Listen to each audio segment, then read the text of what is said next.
साथियों नमस्कार। साथियों स्वागत है आपका यूट्यूब चैनल रिकॉल साइंस पर। मैं राजेंद्र थारोल। साथियों आज अपन पढ़ने जा रहे हैं राजस्थान के प्रमुख लोक सेवा आयोग, जिसमें सबसे पहला अपन ले रहे हैं राजस्थान लोक सेवा आयोग यानी आरपीएससी। तो साथियों अपन आज आरपीएससी के बारे में पढ़ेंगे। तो पढ़ने से वीडियो स्टार्ट करने से पहले साथियों छोटी सी रिक्वेस्ट है कि अगर वीडियो आपको अच्छा लगे तो वीडियो को सब्सक्राइबर और बेल आइकन को प्रेस ज़रूर कर दें, क्योंकि आने वाले जो प्रमुख आयोग है उनकी वो जानकारी है वो आपको समय समय पर मिलती रहे। तो साथियों करते हैं वीडियो को स्टार्ट। तो देखिए साथियों, राजस्थान लोक सेवा आयोग यानी आरपीएससी राजस्थान के अंदर रियासत काल में यानी स्वतंत्रता से पहले लोक सेवा आयोग का जो गठन है वो कहाँ किया गया था। तो देखिए साथियों, जोधपुर में सबसे पहले 1939 में लोक सेवा आयोग का गठन किया गया था। इसके पश्चात जयपुर में 1940 में और बीकानेर में 1946 में लोक सेवा आयोग का गठन कर दिया था। स्वतंत्रता के पश्चात आयोग के गठन की जो स्थापना की अधिसूचना है वो सबसे पहले साथियों 16 अगस्त 1949 को जारी की गई थी। और यदि इसी अधिसूचना के तहत जो आयोग की स्थापना है वो 20 अगस्त 1949 को जयपुर में की गई थी साथियों। और अजमेर में इस आयोग का स्थानांतरण है वो 1956 में किया गया था और वो सत्यनारायण राव कमेटी की सिफारिश पर किया गया था साथियों। याद रखना, सत्यनारायण राव कमेटी की सिफारिश पर अजमेर में इसका स्थानांतरण किया गया था साथियों। आयोग के अध्यक्ष व सदस्यों की नियुक्ति की अधिसूचना, अध्यक्ष व सदस्यों की नियुक्ति की जो अधिसूचना है साथियों वो 22 दिसंबर 1949 को की गई थी। साथियों वेरी इंपॉर्टेंट है, 22 दिसंबर 1949 को अध्यक्ष व सदस्यों की नियुक्ति की अधिसूचना जारी की गई थी। और इसी दिन से आयोग ने अपना विधिवत कार्य प्रारंभ किया गया था 22 दिसंबर 1949 को। तो बहुत वेरी इंपॉर्टेंट डेट है, याद रखना साथियों, 22 दिसंबर 1949 को ये डेट। आगे देखिए साथियों, लोक सेवा आयोग से संबंधित महत्वपूर्ण अनुच्छेद कौन कौन से, वो अनुच्छेद अपन पढ़ते हैं। तो राजस्थान लोक सेवा आयोग यानी आरपीएससी से संबंधित जो अनुच्छेद है वो 315 से 323 तक है। इसमें 315(1) जो ये कहता है कि संघ व राज्य क्षेत्र के लिए लोक सेवा आयोग का गठन किया जाएगा। तो कोई संघ प्रदेश है, यूटी है या राज्य क्षेत्र है, उसके लिए लोक सेवा आयोग के गठन के लिए जो अनुच्छेद है वो 315(1) है। 315(2) कहता है कि 2 या 2 से अधिक राज्यों के लिए संयुक्त लोक सेवा आयोग के गठन का प्रावधान है 315(2) में। जैसे मान लो आपके हरियाणा और पंजाब के लिए एक ही लोक सेवा आयोग है, तो ये संयुक्त लोक सेवा आयोग हो गया। तो इसके गठन का जो प्रावधान है वो 315(2) में है साथियों। अनुच्छेद 316(1) जो 316(1) है वो सदस्यों की नियुक्ति से संबंधित है साथियों। देखिए एक आ रहा है 316(1), एक का मतलब है कि नियुक्ति पहले होगी और फिर उनका कार्यकाल या पदावधि आएगा।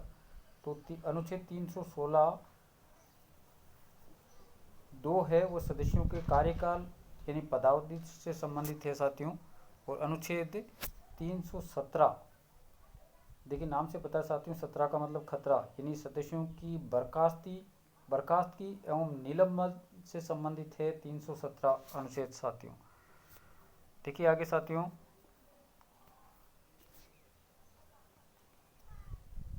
अनुच्छेद 318 वो सेवा शर्त एवं नियमन से संबंधित है। तो ये इतना इम्पोर्टेंट नहीं है साथियों, इसमें आपके एक तो 317, 316(2) और 316(1) और 315। फिर आता है आपके अनुच्छेद 319, किसी सदस्य द्वारा सदस्य न रहने पर उस पर प्रतिबंध का जो प्रावधान है वो 319 में है। 320 है वो लोक सेवा के कर्तव्य, यानी आपके जो राज्य लोक सेवा आयोग है उनके कर्तव्य यानी कार्य से संबंधित है अनुच्छेद 320। अनुच्छेद 321 है कर्तव्यों में वर्दी, यानी कार्यों के अंदर जो वर्दी की जाती है वो 321 के अंतर्गत की जाएगी। और अनुच्छेद 322 यानी आयोग का व्यय, आयोग का जो खर्च है या ऑडिट है या जो आयोग के अध्यक्ष और सदस्य है उनके जो वेतन भत्ते हैं वो 322 से संबंधित है साथियों। ये अनुच्छेद इम्पोर्टेंट है। फिर आपके अनुच्छेद 323 आयोग की वार्षिक रिपोर्ट या प्रतिवेदन, जो आयोग अपना वार्षिक रिपोर्ट या जो प्रतिवेदन है जो राज्यपाल को सौंपता है वो 323 से संबंधित है। तो ये अनुच्छेद बहुत इंपॉर्टेंट है साथियों, याद रखना आप। आगे देखिए साथियों,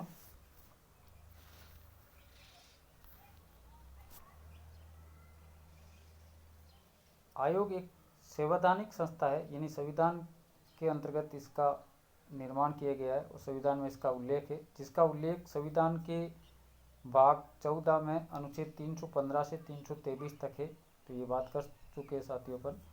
अध्यक्ष एवं सदस्यों की नियुक्ति राज्यपाल द्वारा की जाती है। अध्यक्ष और सदस्यों की जो नियुक्ति है वो राज्यपाल द्वारा की जाती है और मुख्यमंत्री तथा राज्य मंत्रिपरिषद की सलाह पर की जाती है। यानी राज्यपाल है वो मुख्यमंत्री और राज्य मंत्रिपरिषद है उनकी सलाह लेता है और फिर अध्यक्ष व सदस्यों की नियुक्ति करता है, जो कि अनुच्छेद 316(1) में है। वो बात अपन पहले कर चुके हैं कि जो नियुक्ति वो 316(1) में है। फिर आता है साथियों आपके सदस्यों की संख्या का निर्धारण, मतलब सदस्यों की संख्या कितनी होगी। जैसे मान लो अपने राजस्थान के अंदर एक अध्यक्ष और 7 सदस्य है, तो इन संख्याओं का जो निर्धारण है वो राज्यपाल ही करता है साथियों। फिर देखिए साथियों, आयोग में कुल सदस्यों में से आधे सदस्य, मतलब जैसे अपने राजस्थान के अंदर एक अध्यक्ष और 7 सदस्य है, तो इनमें से जो आधे सदस्य है वो प्रशासनिक सेवाओं से संबंधित होने चाहिए ये, तथा उनको 10 वर्ष का अनुभव। वे आधे जो सदस्य है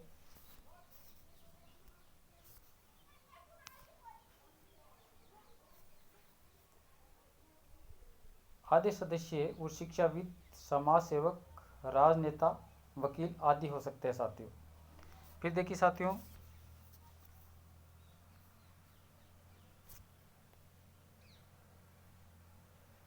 राजस्थान लोक सेवा आयोग की सदस्य संख्या में परिवर्तन कब कब किया गया वो देखिए साथियों।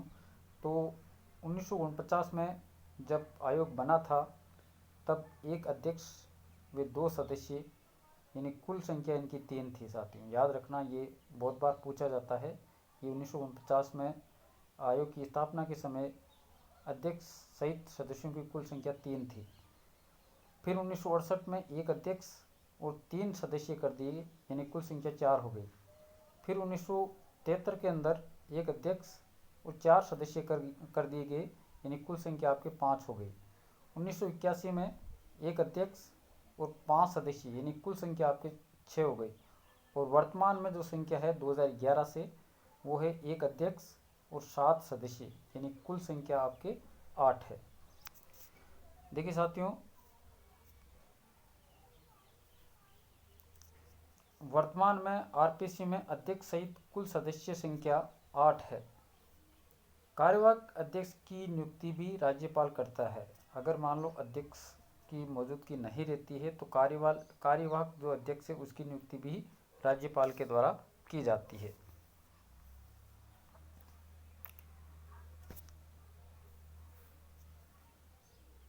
देखिए नोट, संयुक्त लोक सेवा आयोग के अध्यक्ष, कार्यवाहक अध्यक्ष व सदस्यों की नियुक्ति राष्ट्रपति करता है साथियों। बहुत वेरी इंपॉर्टेंट है कि अगर संयुक्त लोक सेवा आयोग है कहीं पर तो उनके जो अध्यक्ष है, कार्यवाहक अध्यक्ष है, सदस्य है, इनकी नियुक्ति है वो राष्ट्रपति द्वारा की जाती है। फिर आता है आपके कार्यकाल यानी पदावधि। आरपीसी यानी राज्य लोक सेवा आयोग है, उनका जो कार्यकाल है वो 6 वर्ष या 62 वर्ष की आयु जो भी पहले पूर्ण हो तक होती है। 6 वर्ष, याद रखना साथियों, 6 वर्ष या 62 वर्ष की आयु जो पहले पूर्ण हो, ये इनकी पदावधि या कार्यकाल होता है, जो कि अनुच्छेद 316(2) के अंतर्गत आता है साथियों। फिर देखिए साथियों,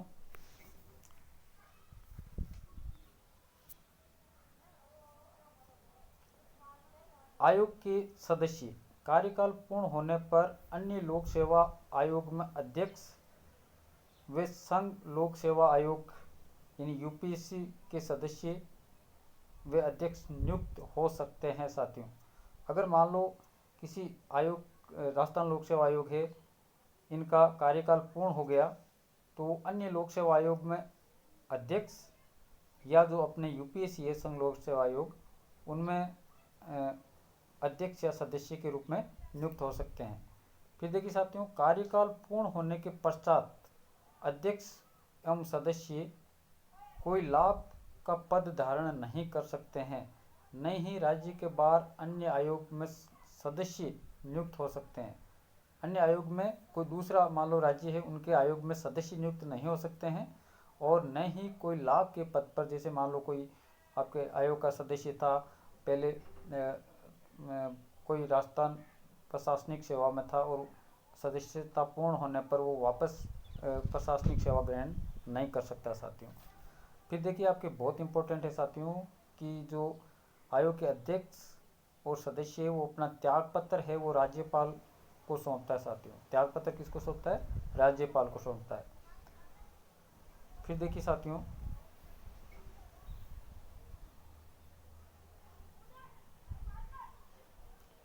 नोट, अध्यक्ष व सदस्यों को हटाने की शक्ति केवल राष्ट्रपति को ही है। साथियों ये बहुत इंपॉर्टेंट है, अध्यक्ष एवं सदस्यों को हटाने की जो शक्ति है वो केवल राष्ट्रपति को ही है। अनुच्छेद 316(3) क्या कहता है साथियों? आयोग के सदस्यों को पदावधि यानी कार्यकाल समाप्त होने पर उस पद पर पुनर्नियुक्त नहीं किए जा सकते हैं, परंतु सदस्य को कार्यकाल समाप्ति के बाद भी अध्यक्ष पद पर नियुक्त किया जा सकता है। इसका मतलब ये हुआ साथियों कि अगर मान लो कोई अध्यक्ष है और आरपीसी का एक बार अध्यक्ष रह चुका है तो दोबारा वो आरपीसी का अध्यक्ष नहीं बन सकता साथियों। लेकिन मान लो कोई आरपीसी का सदस्य है तो वो पुनः आरपीसी का अध्यक्ष बन सकता है साथियों। फिर देखिए साथियों, हटाने की प्रक्रिया, आरपीसी के अध्यक्ष और सदस्यों को हटाने की प्रक्रिया क्या है? राष्ट्रपति द्वारा अध्यक्ष एवं सदस्यों को उच्चतम न्यायालय द्वारा जांच के बाद हटाया जाता है साथियों। पहले आपके उच्चतम जो न्यायालय है यानी अपना सुप्रीम कोर्ट है, उनमें जांच चलेगी और उस जांच के बाद ही उनको हटाने का प्रावधान है साथियों। उच्चतम न्यायालय द्वारा अनुच्छेद 145 के तहत की गई जांच, यानी उच्चतम न्यायालय अपना सुप्रीम कोर्ट है वो 145 अनुच्छेद के तहत जांच करता है और उस जांच के बाद में राष्ट्रपति अध्यक्ष या सदस्य को हटा सकता है साथियों। फिर देखिए साथियों,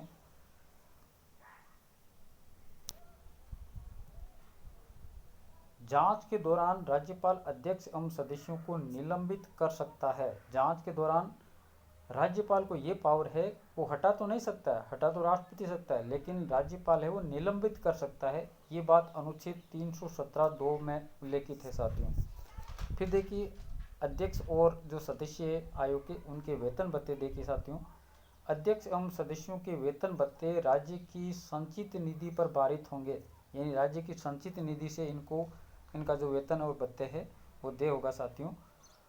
वर्तमान में अध्यक्ष को 2,25,000 वेतन दे है, 2,25,000, और सदस्यों को 2,15,000 वेतन दे है साथियों। फिर देखिए आगे साथियों,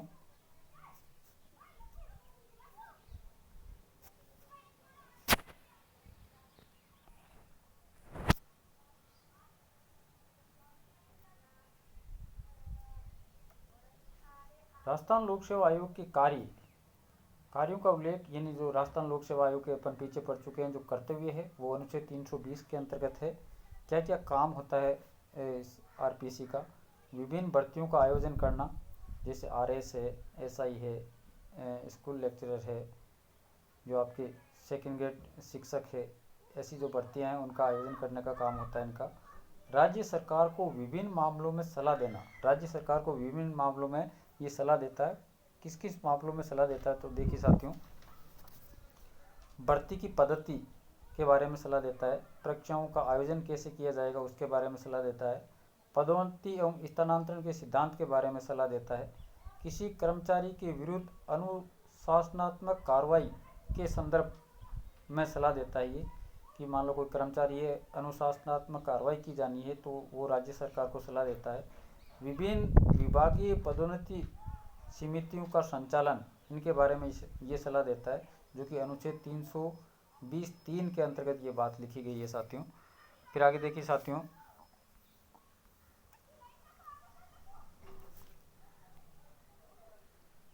अनुच्छेद 323(2) ये क्या कहता है, राज्य लोक सेवा आयोग प्रतिवर्ष अपनी वार्षिक रिपोर्ट राज्यपाल को सौंपता है। जैसा कि अपन ने ऊपर पढ़ चुके हैं साथियों कि अनुच्छेद 323 जो है वो प्रतिवेदन यानी वार्षिक रिपोर्ट से संबंधित है।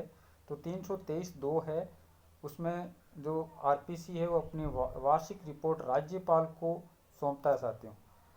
लेकिन देखिए साथियों नोट, संयुक्त लोक सेवा आयोग का जो गठन है वो किसी राज्य की अनुशंसा पर संसद द्वारा यानी अपने भारतीय जो संसद है उनके द्वारा इसका गठन किया जाता है तथा संयुक्त लोक सेवा आयोग अपनी वार्षिक रिपोर्ट राष्ट्रपति को सौंपता है साथियों। ये बहुत इंपॉर्टेंट है, राष्ट्रपति को संयुक्त लोक सेवा आयोग अगर है कहीं पर तो अपनी वार्षिक रिपोर्ट राष्ट्रपति को सौंपेगा।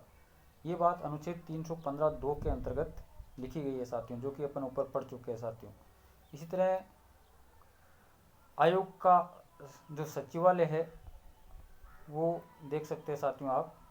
आयोग का मुख्यालय अजमेर में है, जो कि 1956 में स्थानांतरित किया गया। सत्यनारायण राव कमेटी की सिफारिश पर ओपन पढ़ चुके हैं साथियों। आरपीसी सचिव की नियुक्ति राज्यपाल द्वारा की जाती है। आरपीसी सचिव की जो नियुक्ति है वो राज्यपाल द्वारा की जाती है साथियों। जो भारतीय प्रशासनिक सेवा यानी आईएएस कैडर का अधिकारी होता है साथियों। फिर देखिए साथियों आगे,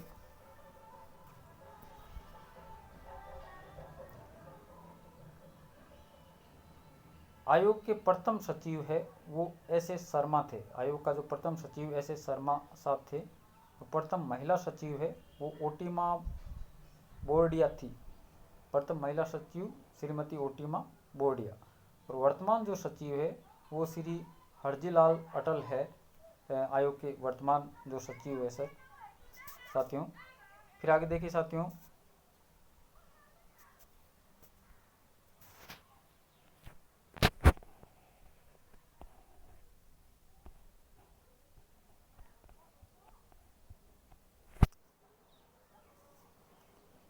महत्वपूर्ण तथ्य क्या क्या साथियों। प्रथम अध्यक्ष है आयोग का वो एस के घोष, जो कि अपने राजस्थान का जो हाईकोर्ट है यानी उच्च न्यायालय उनके मुख्य न्यायाधीश भी रह चुके हैं एस के घोष। ये आयोग के प्रथम अध्यक्ष थे। वर्तमान अध्यक्ष संजय कुमार छोत्री है जो 38वें अध्यक्ष है साथियों। सर्वाधिक कार्यकाल है वो डी.एस. तिवारी का रहा है साथियों अध्यक्ष के रूप में 1951 से 1958 तक। न्यूनतम कार्यकाल है वो पी.एस. यादव का है साथियों।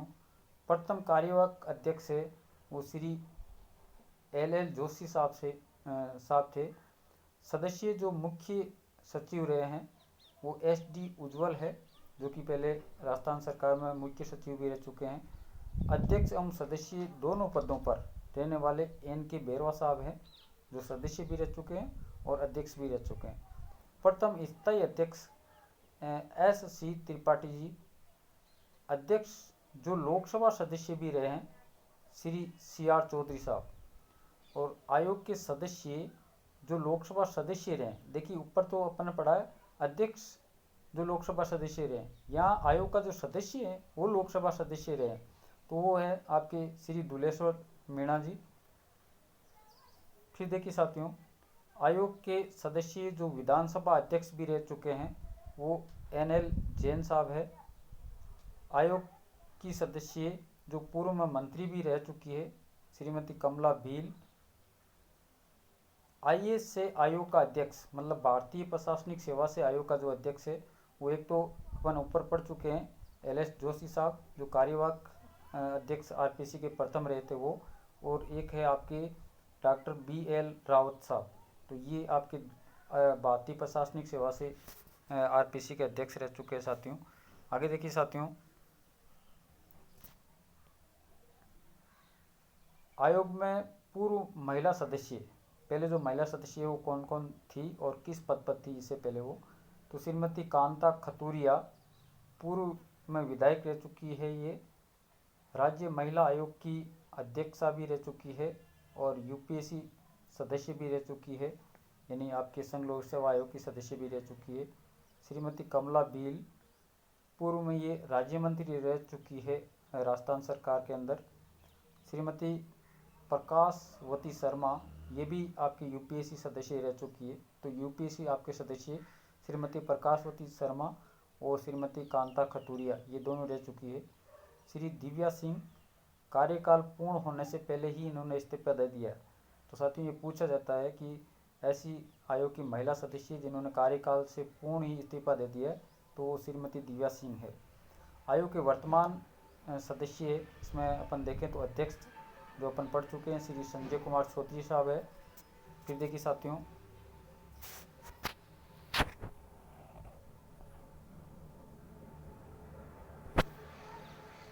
आयोग में वर्तमान महिला सदस्य है, वो 3 महिला सदस्य है वर्तमान के अंदर, श्रीमती राजकुमारी गुजर, श्रीमती संगीता आर्य और श्रीमती मंजू शर्मा, ये 3 महिला सदस्य है।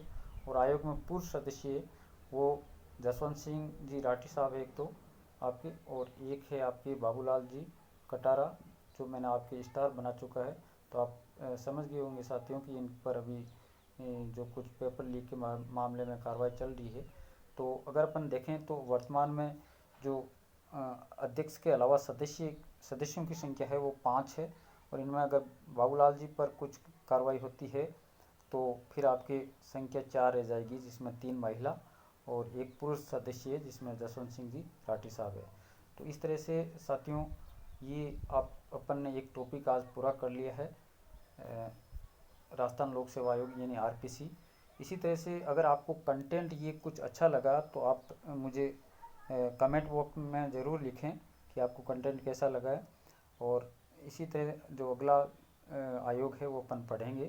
तो चैनल पे नए हैं तो चैनल को रिक्वेस्ट है साथियों कि सब्सक्राइबर ज़रूर कर लें और बेल आइकन को प्रेस कर दें, ताकि आने वाले जो प्रमुख आयोग है उनकी जानकारी आपको समय समय पर मिलती रहे। बहुत बहुत धन्यवाद साथियों।